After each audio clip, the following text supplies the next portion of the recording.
हमारे जेई साहब और सभी सहयोगीगण, आज हम लोग उपस्थित हैं तिरंगे के नीचे।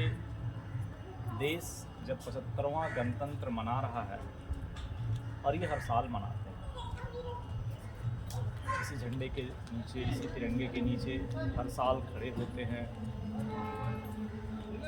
एक शपथ लेते हैं या कुछ याद करते हैं, पुराने दिनों को भी याद करते हैं और फिर सब अपने अपने काम में लगते हैं। एक परंपरा है, राष्ट्रीय पर्व है और इसे मनाना भी बहुत ज़रूरी है।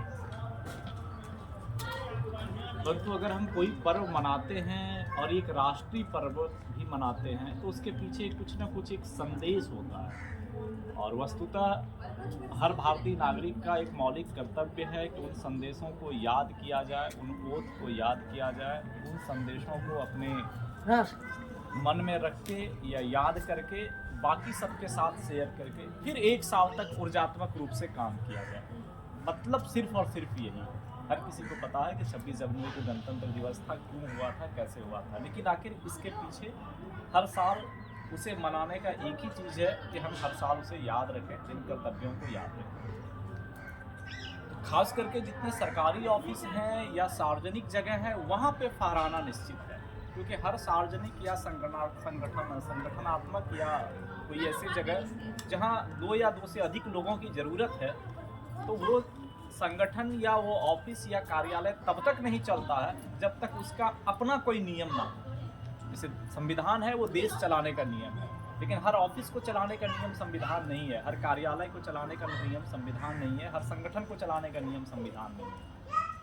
संविधान के अलावे भी कुछ और सब्सिडरी रूल हैं जो हर को चलाते हैं।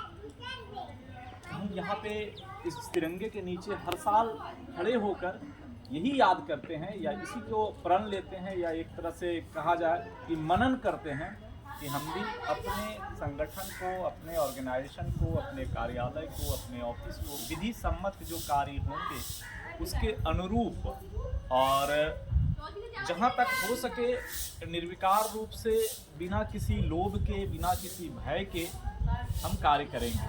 क्योंकि कोई भी लोभ या भय तब आता है जब हम नियम के विरुद्ध काम करने के ऊपर उतारू रहते हैं।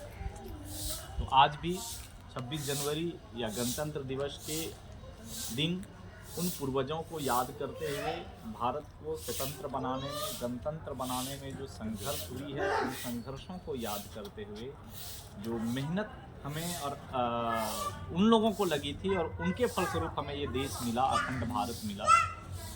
तो आज इस तिरंगे के नीचे खड़े होकर सिर्फ इतना ही अपने अपने मन में मनन करें और एक तरह से शपथ भी लें कि हमें जो विधि सम्मत कार्य के लिए चुना गया है या कार्यभार दिया गया है या कार्य करने के लिए हमें एक जगह निश्चित की गई है, उस कार्य को करने के लिए जो हमारे संगठन ने, हमारे कार्यालय ने, हमारे ऑफिस ने, हमारे ऑर्गेनाइजेशन ने जो विधि तैयार की है, हम उस विधि के अनुरूप कार्य करें। और विधि के अनुरूप कार्य अगर हम करेंगे तो वस्तुतः इतना तो पक्का है कि विधि सम्मत कार्य के पीछे ना तो लोभ आती है, ना तो तृष्णा आता है, ना तो भय उत्पन्न होता है।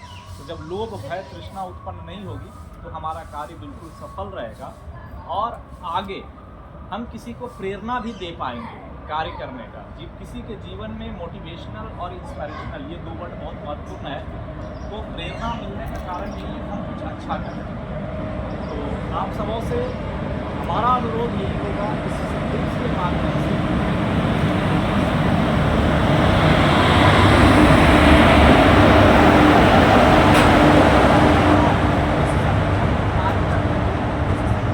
नियम को पहले जानना है, नियम जानने के बाद नियम को कैसे कार्यान्वित करें उसके बारे में जानना है और हर वक्त इस तरह से उत्प्रेरित है कि हमसे हमारी जानकारी में कोई गलती ना हो।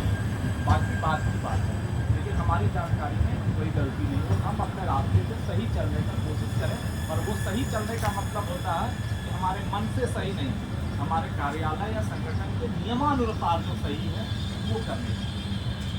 इन्हीं शपथ के साथ आज सबको बहुत बहुत धन्यवाद और 75वें गणतंत्र दिवस की हार्दिक बधाई भी। आगे सब अपने अपने कार्य में उन्नत रहिए और कुछ अच्छा करिए, क्योंकि जीवन में वो काम महत्वपूर्ण है। या तो कुछ ऐसा करिए कि लोग आपके बारे में बात करें या लिख डालें, या तो कुछ ऐसा लिख डालिए जो लोग आपका पढ़ने लगे। तीसरा, और धरती पे कोई काम नहीं है, बाकी जितने काम किए हैं सब व्यर्थ है। तो दो काम जरूर करना चाहिए कि आप अगर आज चले जाए इस संगठन से तो अगले 10 साल तक याद रखें जिसे जानते हो वो कुछ था इस जगह पे, यानी आपने कुछ करके गया, या फिर कुछ ऐसा चीज़ दे के चले गए हैं उस जगह पे जाने के बाद लोग को याद आ जाइए। तो हम सबसे यही आग्रह करेंगे, जीवन आधा जीवन तो सबका बीत गया, हम लोग जितने खड़े हैं लगभग सबकी आधी जीवन पार हो गई और उसमें 95% व्यर्थ जाता है। तो अगले आधे जीवन में कुछ ऐसा करें कि हमारी कृति लिखी जाए या हम खुद कुछ लिख डालें। इन्हीं संकल्प और सलाह के साथ सबको बहुत बहुत धन्यवाद। जय हिंद, जय भारत।